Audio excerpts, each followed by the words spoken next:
ಕರಾವಳಿಯಲ್ಲಿ ಮಳೆಯ ಅವಾಂತರಕ್ಕೆ ಜನರು ಹೈರಾಣಾಗಿದ್ದಾರೆ. ವರುಣನ ಆರ್ಭಟ ನಿಂತರೂ ಅವಾಂತರಗಳು ಮಾತ್ರ ನಿಲ್ತಾನೆ ಇಲ್ಲ. ಹಾಗಾದ್ರೆ ಮಳೆಗೆ ಸೃಷ್ಟಿಸಿರೋ ಅವಾಂತರಗಳು ಏನೆಲ್ಲ ಸಮಸ್ಯೆ ಆಗಿದೆ ಬನ್ನಿ ನೋಡೋಣ.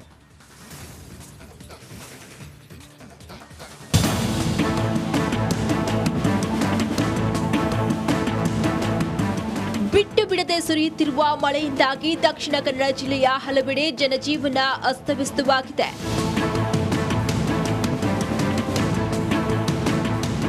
ಮಂಗಳೂರಿನಲ್ಲಿ ಮಳೆಯಿಂದಾಗಿ ಅವಾಂತರಗಳು ಮುಂದುವರೆದಿವೆ. ಇಲ್ಲಿನ ಬಂಗ್ರಕೂಳೂರಿನಲ್ಲಿ ನೋಡ್ತಿದ್ದಂತೆ ರಸ್ತೆ ಬಿರುಕು ಬಿಟ್ಟು ಕುಸಿದಿದೆ.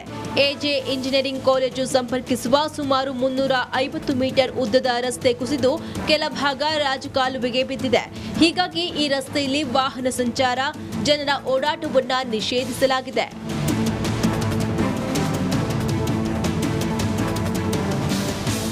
ಉಡುಪಿಯ ಬೈಂದೂರಿನಲ್ಲಿ ಮಕ್ಕಳು ಶಾಲೆಗೆ ಹೋಗಲು ಹರಸಾಹಸವನ್ನ ಪಡಬೇಕಾಗಿದೆ. ಜೋರಾಗಿ ಮಳೆ ಬಂದ್ರೆ ಮಕ್ಕಳನ್ನ ಹೊಳೆ ದಾಟಿಸಲು ಪೋಷಕರೇ ಬರಬೇಕಾದ ಪರಿಸ್ಥಿತಿ ಎದುರಾಗಿದೆ. ಗೋಳಿ ಹೊಳೆ ಗ್ರಾಮ ಪಂಚಾಯಿತಿ ವ್ಯಾಪ್ತಿಯಲ್ಲಿ ಈ ದೃಶ್ಯ ಕಂಡು ಬಂದಿದ್ದು, ಜನಪ್ರತಿನಿಧಿಗಳ ನಿರ್ಲಕ್ಷ್ಯಕ್ಕೆ ಗ್ರಾಮಸ್ಥರು ಆಕ್ರೋಶವನ್ನ ಹೊರಹಾಕಿದ್ದಾರೆ. ಭಾರೀ ಮಳೆ ಗಾಳಿಗೆ ಕಾಫಿ ನಾಡು ತತ್ತರಿಸಿದೆ. ಚಿಕ್ಕಮಗಳೂರಿನ ಮೂಡಿಗೆರೆ ತಾಲೂಕಿನ ಹಾಲೂರು ಸರ್ಕಾರಿ ಶಾಲಾ ಶಿಥಿಲಾವಸ್ಥೆಗೊಂಡಿದೆ. ಮಳೆ ಗಾಳಿಗೆ ಶಾಲೆಯ ಮೇಲ್ಚಾವಣೆ, ಗೋಡೆಯ ಮಣ್ಣು ಕುಸಿಯುತ್ತಿದೆ. ಇನ್ನು ಶಾಲೆಗೆ ಭೇಟಿ ನೀಡಿದ ಸ್ಥಳೀಯ ಶಾಸಕಿ ನಯನ ಮೂಟಮ್ಮ ಶಿಥಿಲಾವಸ್ಥೆಗೊಂಡಿರುವ ಮೇಲ್ಚಾವಣೆ ಸರಿಪಡಿಸಲು ಅಧಿಕಾರಿಗಳಿಗೆ ಸೂಚನೆಯನ್ನ ಕೊಟ್ಟರು.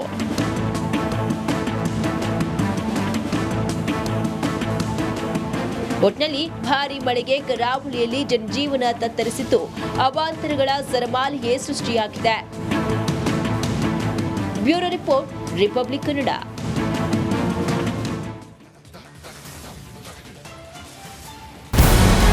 ನಮಸ್ಕಾರ, ಕರ್ನಾಟಕ ಪ್ರೈಮ್ ಟೈಮ್ಗೆ ಸ್ವಾಗತ. ನಾನು ಜಯಪ್ರಕಾಶ್ ಶೆಟ್ಟಿ. ಇಡೀ ಕರ್ನಾಡು ಇವತ್ತು ರೆಬೆಲ್ ಆಗಿ ನಿಂತಿದೆ. ಈ ಹಗರಣಗಳನ್ನು ಸದನದಲ್ಲಿ ಪ್ರಸ್ತಾಪ ಮಾಡಲು ಕೂಡ ಕಾಂಗ್ರೆಸ್ ಹಿಂದೇಟು ಹಾಕಿದ್ದೇಕೆ? ನಿಮ್ಗೆ ಸಂಬಳ ಅದಕ್ಕೆ, ನಿಮಗೆ ವಾಹನ ಅದಕ್ಕೆ, ನಿಮಗೆ ವೆಪನ್ ಅದಕ್ಕೆ, ನೀವು ಅದನ್ನು ಸೆರೆ ಹಿಡಬೇಕಾಗಿತ್ತು. ನೀವು ವಿದ್ಯುತ್ ಬರ ಇದೆ ಅಂತ ಹೇಳ್ತಾ ಇದ್ದೀರಿ, ಎಲ್ಲಿ ಬರ ಇದೆ ನೀವು ಹೇಳಬೇಕು.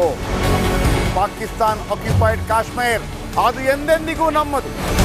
40 ಮೆಷಿನ್ಗಳು ತಂದಿತ್ತು ನೋಟ್ ಎಣಿಸುವುದಕ್ಕೆ, ಅದೇ ಹಾಳಾಗಿದೆ. ಮಥುರಾದ ಗಲಾಟೆ ಇದೆಯಲ್ಲ, ಅದು ಸ್ಥಳೀಯವಾಗಿ ಕೂತು ಪರಿಹರಿಸಬಹುದಾದಂಥ ಕಾನೂನಿದೆ. ಗ್ಯಾರಂಟಿ ಯೋಜನೆಯಿಂದ ನಷ್ಟ ಆಗಿದೆ, ಲಾಭ ಆಗಿದೆ, ದಯವಿಟ್ಟು ಹೇಳಿ. Dawood Ibrahim most wanted criminal ಯಾವಾಗಾದ ಅಂದರೆ ಇಲ್ಲಿ ತನಕ ಭಾರತ ದೇಶದಲ್ಲಿ ಓರ್ವ ದಲಿತ ಪ್ರಧಾನಿಯಾದಂಥ ಇತಿಹಾಸವೇ ಇಲ್ಲ. ರಿಪಬ್ಲಿಕ್ ವರ್ಲ್ಡ್ ಆಪ್ ಇದು ಕೇವಲ ಅಪ್ಲಿಕೇಶನ್ ಅಲ್ಲ, ಸಮಗ್ರ ಸುದ್ದಿಗಳ ಸಂಪರ್ಕ ಮಾರ್ಗಕ್ಕೆ ಕ್ರಾಂತಿಕಾರಿ ಬದಲಾವಣೆ. ರಿಪಬ್ಲಿಕ್ ವರ್ಲ್ಡ್ ಆಪ್ ಕೇವಲ ಸುದ್ದಿ ಅಪ್ಲಿಕೇಶನ್ ಅನ್ನ ಪರಿಚಯ ಮಾಡ್ತಾ ಇಲ್ಲ, ಬದಲಾಗಿ ಡಿಜಿಟಲ್ ಸುದ್ದಿ ಬಳಕೆಯ ಹೊಸ ಯುಗಕ್ಕೆ ನಾಂದಿ ಹಾಡ್ತಾ ಇದೆ. ಇದೊಂದು ಬ್ರೇಕಿಂಗ್ ನ್ಯೂಸ್, ಪ್ರಭಾವಶಾಲಿ ಕಾರ್ಯಕ್ರಮಗಳಿಗೆ ಗಟ್ಟಿಯಾದ ವೇದಿಕೆ. ರಿಪಬ್ಲಿಕ್ ವರ್ಲ್ಡ್ ಅಪ್ಲಿಕೇಶನ್ ಈಗ ಲೈವ್ ಆಗಿದೆ. ಗೂಗಲ್ ಪ್ಲೇ ಸ್ಟೋರ್ ಮತ್ತು ಆಪಲ್ ಆಪ್ ಸ್ಟೋರ್ ಎರಡರಲ್ಲೂ ಲಭ್ಯವಿದೆ. ಈಗಲೇ ಡೌನ್ಲೋಡ್ ಮಾಡಿ.